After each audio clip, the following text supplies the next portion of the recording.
मेरे प्रिय छात्रों और छात्राओं, आशा करता हूँ कि तुम सभी स्वस्थ एवं प्रसन्न होंगे।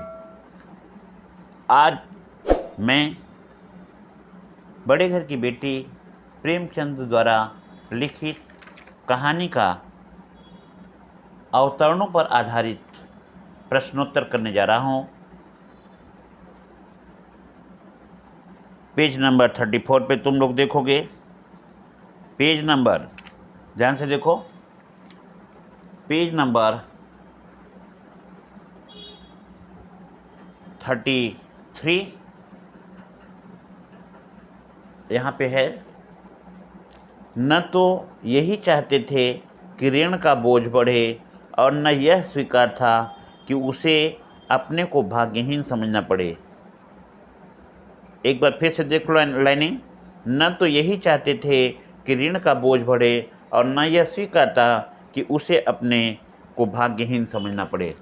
अब इस एक दो लाइन से 4 प्रश्न उठते हैं। पहला प्रश्न है, उपर्युक्त पंक्तियाँ किस व्यक्ति के बारे में कही गई है?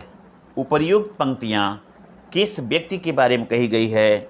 उनकी कैसी हैसियत थी? उनका क्या दुर्भाग्य था? अब उपर्युक्त पंक्तियाँ आनंदी के पिता भूप सिंह के विषय में कहा गया है। वह छोटी सी रियासत के जमींदार थे।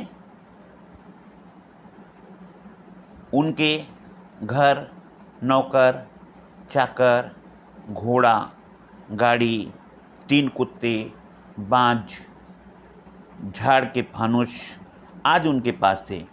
लेकिन उनका दुर्भाग्य यह था कि उनके पास 4 संतान थी, 4 की चारों लड़कियां थी, लड़का कोई नहीं था। प्रश्न नंबर 2 उठता है, आनंदी कौन थी? ठाकुर भूप सिंह उसे क्यों चाहते थे?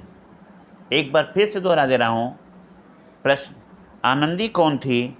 ठाकुर भूप सिंह उसे ज़्यादा क्यों चाहते थे? उत्तर सुनो। आनंदी भूप सिंह की 4 संतानों में सबसे छोटी संतान थी, सबसे छोटी बेटी थी।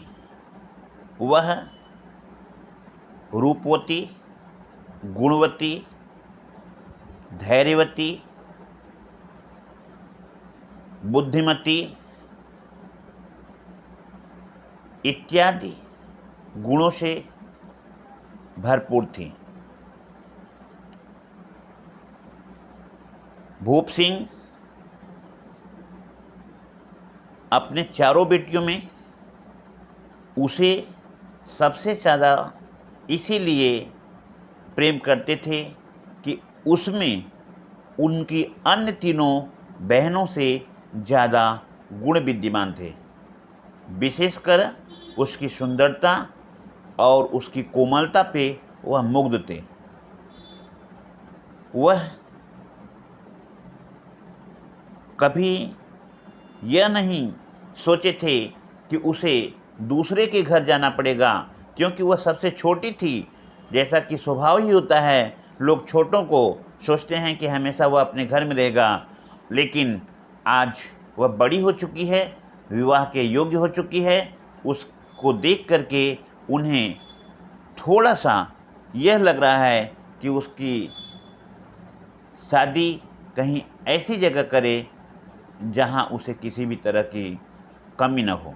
प्रश्न नंबर 3 इसी अवतरण से संबंधित है। उनके सामने धर्म संकट क्या था? उनके सामने धर्म संकट क्या था?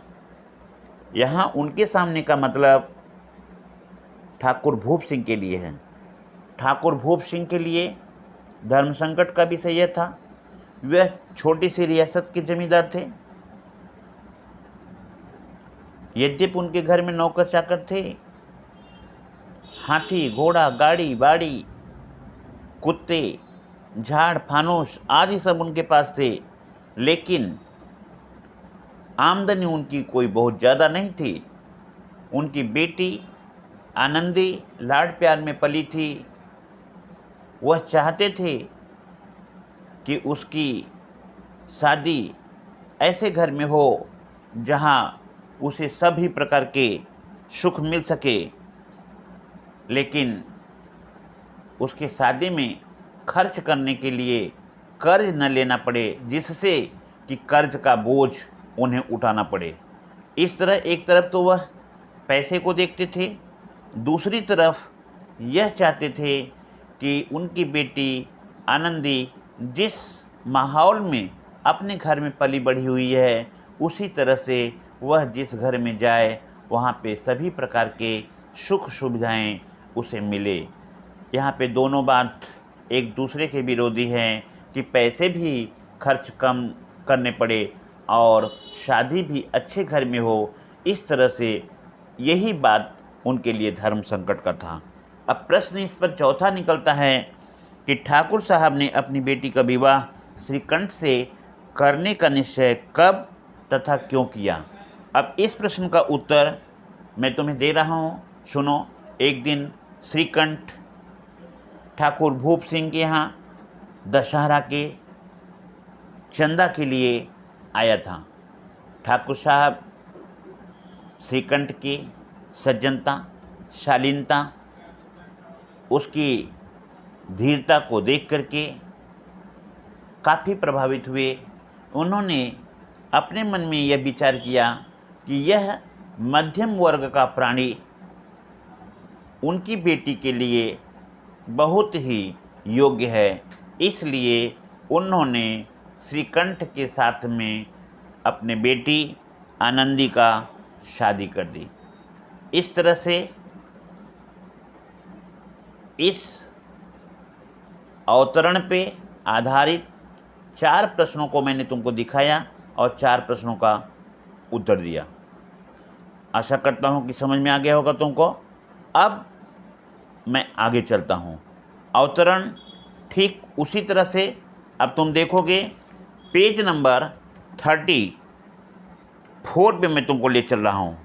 पेज नंबर 34 पे देखो कि यहाँ पे जिस तरह सूखी लकड़ी जल्दी से जल उठती है, उसी तरह क्षुधा से बावला मनुष्य जरा जरा सी बात पर तिनक जाता है। पेज नंबर 34 के 3rd पैराग्राफ में तुमको दिखाई दे रहा है। तो इस तरह से इस अवतरण पे जो प्रश्न बन रहा है, मैं तुम्हें प्रश्न और उत्तर दोनों एक साथ दिखा रहा हूँ। लाल बिहारी कौन है, उसे अपनी भावच की कौन सी बात बुरी लगी। एक बार प्रश्न फिर से दोहरा रहा हूँ। लाल बिहारी कौन है, उसे अपनी भावच की कौन सी बात बुरी लगी। आंसर सुनो।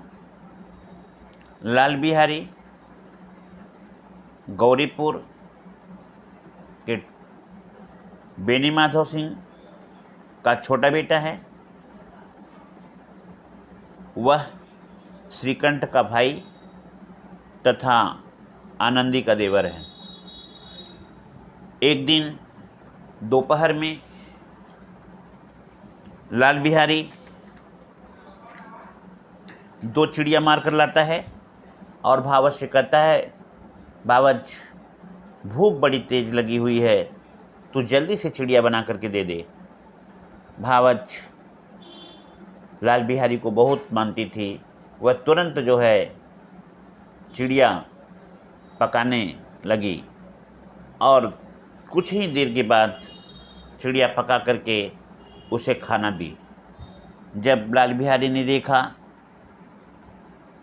कि दाल में घी नहीं था, तो उसने प्रश्न किया, दाल में घी क्यों नहीं है। उसकी भावच ने कहा, थोड़ा सा ही घी था, 1 पाव के लगभग रहा होगा, मैंने उसको सब मांस में डाल दिया, इसलिए दाल में घी डालने के लिए और न बच सका, इसलिए दाल में घी नहीं है। इस बात को सुन करके लाल बिहारी जल भुना। भावच की यह बात उसे बुरी लगी कि 1 पाव घी के लगभग था, फिर भी उसने उसमें से किफ़ायत नहीं की और बात करती चली जा रही है। इस पर उसको बहुत गुस्सा आया और यही बात उसे बुरी लगी। प्रश्न नंबर 2, भावच की बात सुन करके उसने उस पर क्या व्यंग किया। भावच की बात सुन करके उसने उस पर क्या व्यंग किया। ध्यान देने योग्य बात है। भावच ने लाल बिहारी से कहा, 1 पाव तो ही घी थे जो उसने मांस में डाल दिया। 1 पाव घी कोई बहुत ज़्यादा नहीं होता है।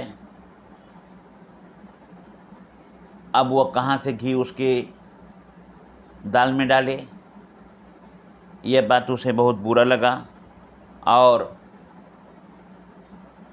उसने इस बात पर ज़्यादा ध्यान दिया कि यह बात आनंदी ने कहा कि 1 पाव घी कोई बहुत ज़्यादा तो नहीं था जो उसने मांस में डाल दिया।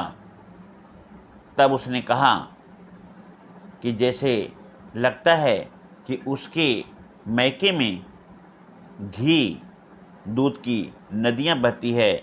इस तरह से वह अपने भावच को व्यंग बात कह डाली। प्रश्न नंबर 3 है, भावच को देख करके कौन सी बात आसानी हो गई और क्यों। भावच को देख करके कौन सी बात आसानी हो गई और क्यों। देवर की बात सुन करके उसने क्या उत्तर दिया। ध्यान देना। जब लाल बिहारी ने कहा कि 1 पाव घी कोई कम नहीं होता है, तुम्हें किफ़ायत करने तो आता नहीं और ज़बान लड़ा रही हो, तो आनंदी ने कहा कि इतना घी तो उसके मैके में नाई का हार खा जाते हैं और लोगों को पता भी नहीं चलता है कि कितना घी था, किसने खा गया।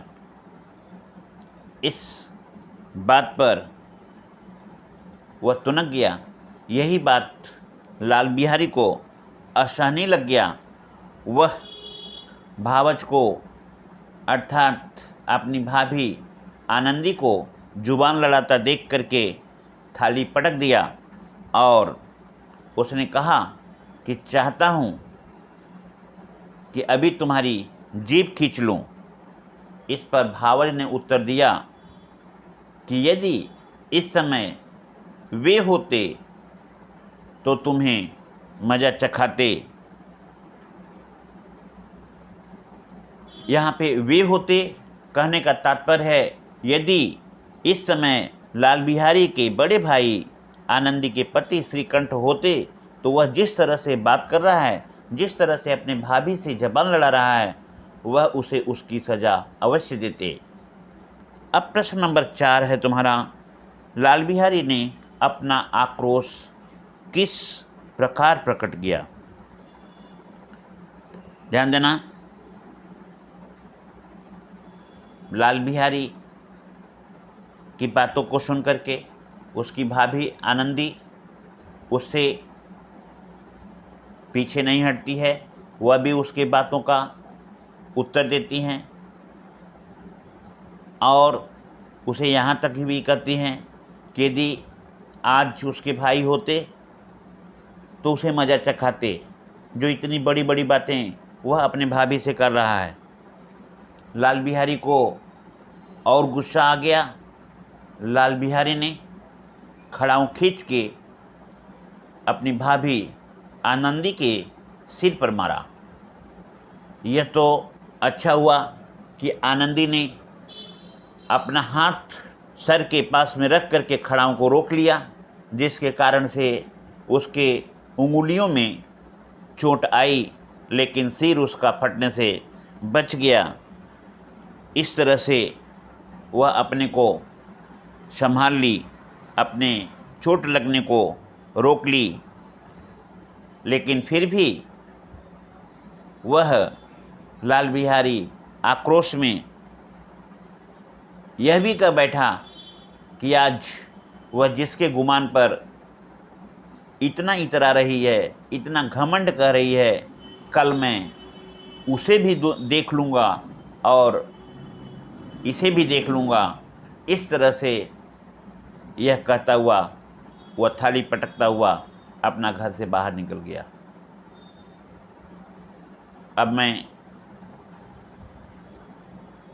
तुम लोगों से अपेक्षा करता हूँ कि इन दोनों ही अवतरणों के प्रश्नों के उत्तर समझे होगे, इसे अपने कॉपी में नोट करोगे, और जैसा कि मैं पहले से कहता आया हूँ कि तुम इसे अपने कॉपी में नोट करना, पढ़ते रहना, और वर्कबुक भी जो संबंधित लेसन होगा, पाठ होगा, उसको करते रहना। तो इस तरह से आज यहाँ पे यह बड़े घर की बेटी का एक्सरसाइज पार्ट 2 कंप्लीट हुआ। मैं तुम्हें धन्यवाद देता हुआ अपने कथन को यहीं पे विराम देता हूँ।